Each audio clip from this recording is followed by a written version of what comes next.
Hello दोस्तों, आज की वीडियो क्लास में हम जर्नल हिंदी के एक और पेपर को डिस्कस करेंगे जो आपका हिस्ट्री मेल 10 जुलाई की शिफ्ट में 10 जुलाई 2021 की शिफ्ट में आया हुआ है। ठीक है ना। तो चलिए भैया, अब हम अपना क्वेश्चन पेपर शुरू करते हैं। तो आपका पहला क्वेश्चन है, निम्नलिखित प्रश्न में से 4 विकल्पों में से उस विकल्प का चयन कीजिए जो दिए गए संधि विच्छेद का सही विकल्प, संधि का संधि विच्छेद सही हो, मतलब कि स्वानुभव। तो आपका यहाँ शब्द क्या है? स्वानुभव। और इसकी संधि विच्छेद हमें बतानी कौन सी सही है। तो स्वानुभव का मतलब क्या हो जाता है? स्व अनुभव, हमारा खुद का अनुभव। जैसे यहाँ स्वानुभव दिया था, ये गलत था। यहाँ स्व और अनुभव ये भी गलत है क्योंकि इसमें आ की मात्रा पहले से दे रखी है। यहाँ जो व के अंदर ए है वो, और ये जो अनुभव का ए है ये दो ए, मतलब कि व के अंदर भी तो एक ए मिला हुआ है ना, तो ये दोनों ए मिलकर आ का निर्माण करेंगे। तो जैसे स्वानुभव, व को जो आ की मात्रा लगेगी तो ये क्या? दीर्घ संधि है। तो स्वानुभव स्व जमा अनुभव, हमारा ये ठीक होगा। चलिए भाई, नेक्स्ट क्वेश्चन। निम्नलिखित प्रश्न में 4 विकल्पों में से उस विकल्प का चयन करें जो उपसर्ग शब्द का सही विकल्प हो। उपसर्ग है, उपसर्ग आपको पता है किसी भी शब्द के आगे, जैसे कोई भी वाक्य शब्द बना है तो उसके आगे लगता है। जैसे निर्विकार में निर्विकार, नम्र में कोई उपसर्ग नहीं, हाहाकार में पीछे है कार, ग्रंथाकार में पीछे है कार। ठीक है ना, ग्रंथ कार। ठीक है, इस तरह से तो ये पीछे लगे हैं, ये प्रत्यय होते हैं। और निर्विकार में जो आगे लगा है निर्जमा विकार, तो ये आपका राइट होगा, निर्विकार। उपसर्ग क्या होगा? आगे लगेगा। अब यहाँ देखिए, आपके इस क्वेश्चन में आपसे प्रत्यय पूछा गया है कि 4 विकल्पों में से उस विकल्प का चयन करें जो प्रत्यय शब्द का सही विकल्प हो।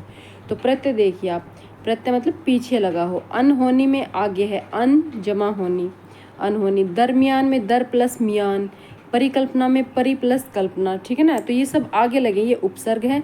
और सुहावना में सुहावना। ठीक है ना, तो ये इसमें ना पीछे लगा, ना प्रत्यय।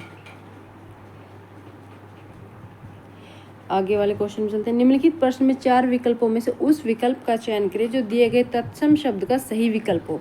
अब ये जो सेठ शब्द है, ये आपका, इसका तत्सम बताना है आपको सही। तो श्रेष्ठी, इसका सही क्या होगा? श्रेष्ठी। अब यहाँ पूछा गया है कि निम्नलिखित प्रश्न में 4 विकल्पों में से उस विकल्प का चयन करें जो वाक्यांश के लिए सही विकल्प हो। अब वाक्यांश आपका क्या है? ऊपर लिखा हुआ। जो चीज़ ऊपर लिखी हुई होती है हम उसको क्या बोलते हैं? ऊपर लिखित। ऊपर लिखित लाइनों में से आंसर दीजिए, है ना, इस तरह से पूछा जाता है ना। और निम्नलिखित होती है नीचे लिखी हुई, तो ऊपर लिखित।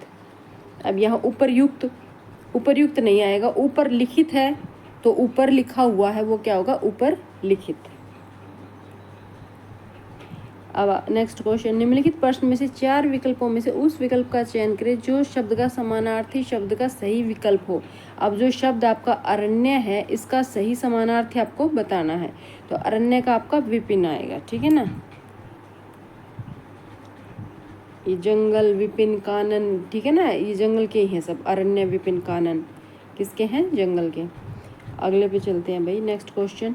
निम्नलिखित प्रश्न में 4 विकल्पों में से उस विकल्प का चयन करें जो दिए गए शब्द युग्म के अर्थ का सही विकल्प हो।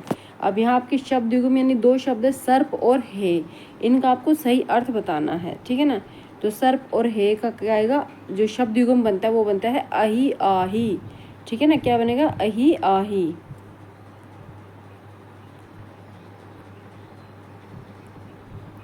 निम्नलिखित प्रश्न में 4 विकल्पों में से उस विकल्प का चयन करें जो शब्द का सही विलोम शब्द हो। सक्रिय जो एक्टिव होता है, तो निष्क्रिय जो एक्टिव ना हो, जो शांत हो एकदम से, जो स्थिर हो एकदम से।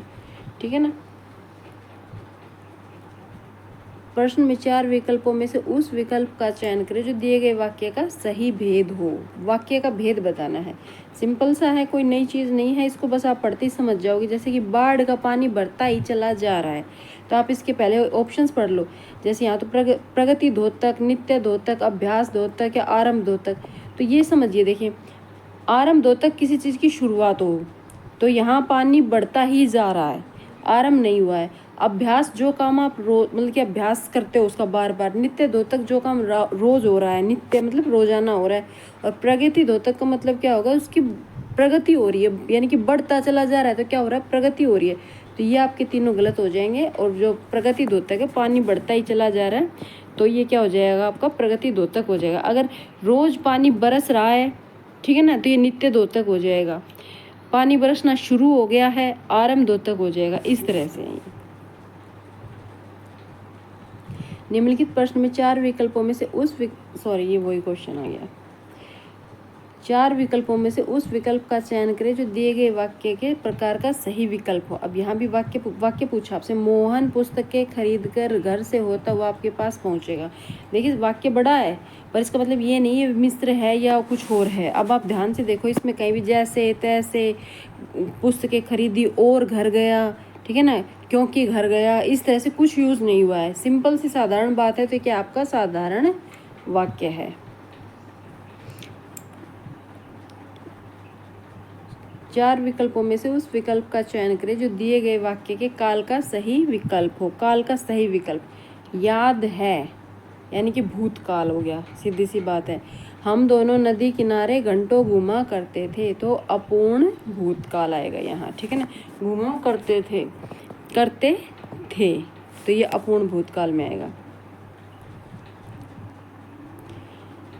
मुहावरे का सही अर्थ बताना है यहाँ। जैसे 2.5 ईंट की मस्जिद का अलग बनाना, जहाँ 2.5 ईंट की मस्जिद का अलग बनाना, इसका मतलब क्या होगा, सबसे अलग होकर अपना काम करना। तो सार्वजनिक मत के विरुद्ध कार्य करना, जहाँ सब लोगों की रजामंदी हो उसके विरुद्ध अकेले अपना काम करना, तो सार्वजनिक मत के विरुद्ध काम करना। अब यहाँ विराम चिन्ह से भी क्वेश्चन आता है, तो ये टॉपिक भी आपको ध्यान से करना है।